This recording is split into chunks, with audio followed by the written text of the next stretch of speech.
Why do some brands feel so premium? You go to their website, you buy their product, and instantly feel part of some VIP experience. While subscription brands like IM8, Dr. Squatch, and Grunts have mastered more than just a great product. They mastered retention marketing, a skill so powerful that it doesn't matter how much money they're spending on acquiring customers because those customers never end up leaving. And in today's video, I'm going to show you exactly how to do the same thing for your brand. We'll be walking through the process I used to help a brand decrease subscription cancellations by over 48%. But before you understand what goes into a system like this, you need to understand what a real premium program actually looks like. Because it's much more than just charging a higher price. Premium means that every single touch point in the buyer journey makes them feel like subscribing was the right decision. Because if every interaction reinforces that decision, you're building a list of people who would never think to cancel in the first place. But now, if those touch points are missing, or even worse, they're confusing, they'll ultimately end up leaving your brand's funnel.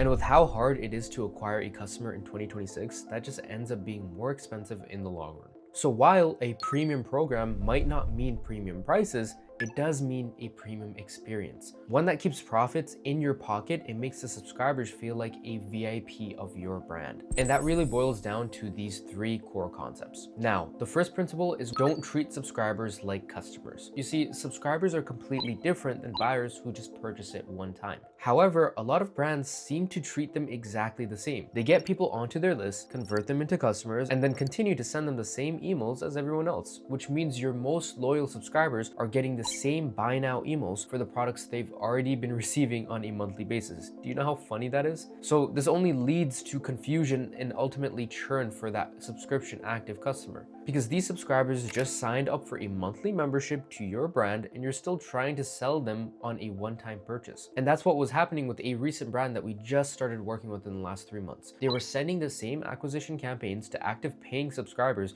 who are already locked in on a recurring order with them. This led those same subscribers to start reaching out directly to the brand, wondering if their subscription was even working. They were getting charged, but they were questioning whether or not their products were going to be delivered, all because they were getting buy now campaigns. This skyrocketed the subscriptions cancellations, I'm sure you could know. Even though the product was great, they had to start treating these customers and purchasers differently by segmenting out their audience. The number one problem that we've been seeing, and even specifically with this brand, was they were sending the same buy now campaigns, like I mentioned, to every single person on the list without fail. And the main fix is you gotta segment those people out. You need to make sure that the people that are recurring, you're not selling them the same product. There's no reason for you to keep on selling someone when they already have something, right? It's almost as if I was buying these supplements right here and they're reminding me to purchase them every single day or every other day when I already have a subscription for them. It's just not going to be something that's tasteful or anything they'd like. So the first thing that you need to do is to build out these segments. Who are your active subscribers? So this is very easy.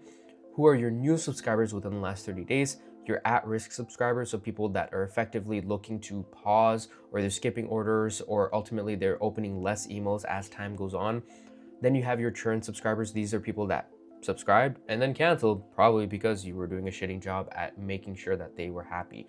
And then ultimately you have your VIP subscribers, and then you have the non-subscriber purchasers, like I mentioned, people that purchased OTP but didn't end up subscribing. So these are very important subscriptions for you to be very aware of at the end of the day, because this is what really matters for your brand. But either way, treating your subscribers like true VIPs is only the first part of the equation, because even though these people are committed to monthly deliveries, they still have questions, they still have concerns, and the longer they go unanswered, the more likely they are to, well, unsubscribe. Whether it's because they have too much of the product on hand, or they don't know how to use it, or even if they don't know if it's working or not. All of these are very small reasons that will add up to them canceling their subscription, which is exactly why you need to have specific email flows for everyone who signs up to your subscription program. These flows tell buyers exactly how to use the product, educate them on what the results should look like, and make buying feel like the right decision. However, most brands are stuck sending manual campaigns, which is exactly what this brand was doing, unfortunately. They had zero subscriber-specific flows. So they heard nothing between charges unless it was those campaigns telling them to buy something they already owned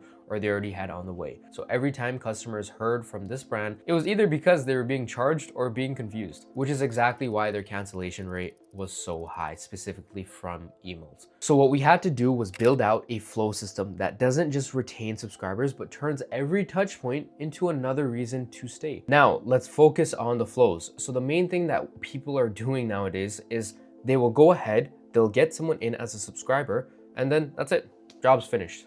No, you need to make sure that you're reaching out to them prior to the delivery of the product and even after the product, depending on what your actual subscription is for, right? If I'm, once again, selling this subscription, right? This is, I love this, my magnesium, take it before bed. But if I'm taking this every single day, right? Who's telling me to take it every day? You as the brand should be telling me that, hey, you need to be taking these twice per day in order for it to be effective. And more importantly, in order for you to actually finish that month's usage, or else you're just gonna be sitting on product for the entirety of the month, and then month 2, month 3, and then I'll have 10 of these bottles by month 5, and I'm gonna be like, hey, shoot, let me go and charge back because I meant to cancel this like 3 months ago. These are your most important subscriber specific flows. You don't need to follow the amount of emails to a T. You can make it longer, shorter. At the end of the day, you need to test this for your brand. We've had it so some companies have 10 emails prior to their delivery, and then some brands have maybe 2 to 3. So it's finding that sweet spot where you're not actually increasing churn.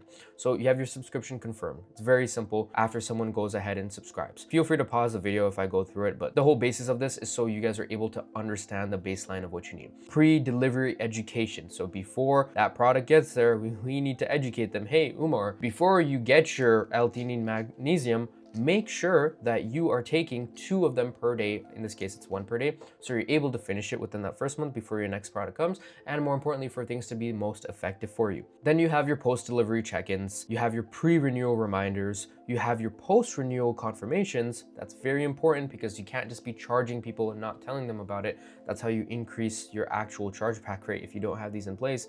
And then you have various things like milestone celebrations and win-back cancellations / preventions. These are all not necessary, but I would highly advise putting them in place just to at least test them out, because you never know. If you don't test, you won't know if it's going to be effective for you or not.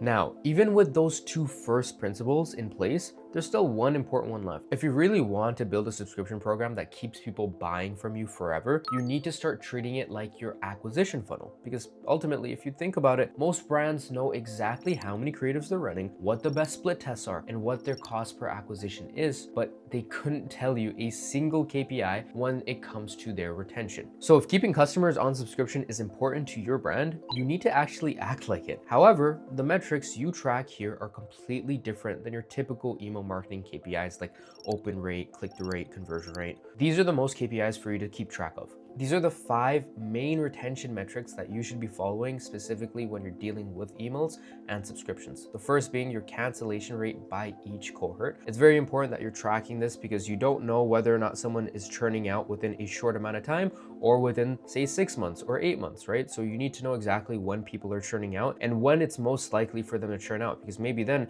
say you're used to having people churn out at month 3, maybe month 3 you guys can add in a free product, right? And that will increase it to being month 4, month 5, because people are incentivized to stay on longer. Then you have the flow versus campaign revenue split. This is a figure that you always want to be focusing on, whether it's subscription or normal, but it's something that so many people leave out on their week by week reviews, because ultimately you won't even know how much revenue is coming in from both flows and campaigns until the end of the month comes. Then you have your subscription revenue as a total percentage. This is very important. Of course, at the end of the day, you want to know how much of your revenue at the end of the month is coming in from subscriptions, because then you're able to think ahead and look forward and whether or not you want to lose on acquisition, just so you're able to acquire more customers at a very high level. Then naturally you have your email attributed new subscription revenue. So how much revenue is actually coming in from people that were on the list, weren't subscribers, were maybe OTP or just signed up to the list, and then they all of a sudden, because of your emails, went ahead and subscribed. This is the most and cheapest way to get new subscribers, because think about it.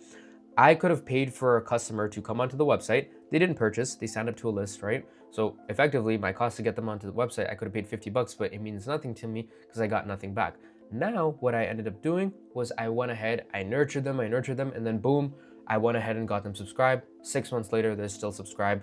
Cost to acquire them, effectively 0, because they just signed up. I had to nurture them. But now the LTV there is, say they're charging $30 a pop at 6 months, that's $180. And arguably the one that's so detrimental is this one right here, the cancellation attributed revenue loss metric. This is so important because Ultimately, the reason that this brand ended up working with us was because their churn was going through the roof for the last 3 months, and we were the ones that sort of peeled back the layer and told them, hey, listen, your email team is actually costing you money, unfortunately, sorry. That's a very hard conversation to have because everyone's used to saying email is the greatest thing ever, when ultimately for brands like this, it can be the worst thing ever. And those 3 principles are the ones that helped us decrease this brand's subscription cancellation rate by over 48% within a single month. However, there's a lot more that goes into a subscription program than just decreasing churn. So if you want to see the full system, you need to build a subscription program in 2026. Watch this video and I'll see you there.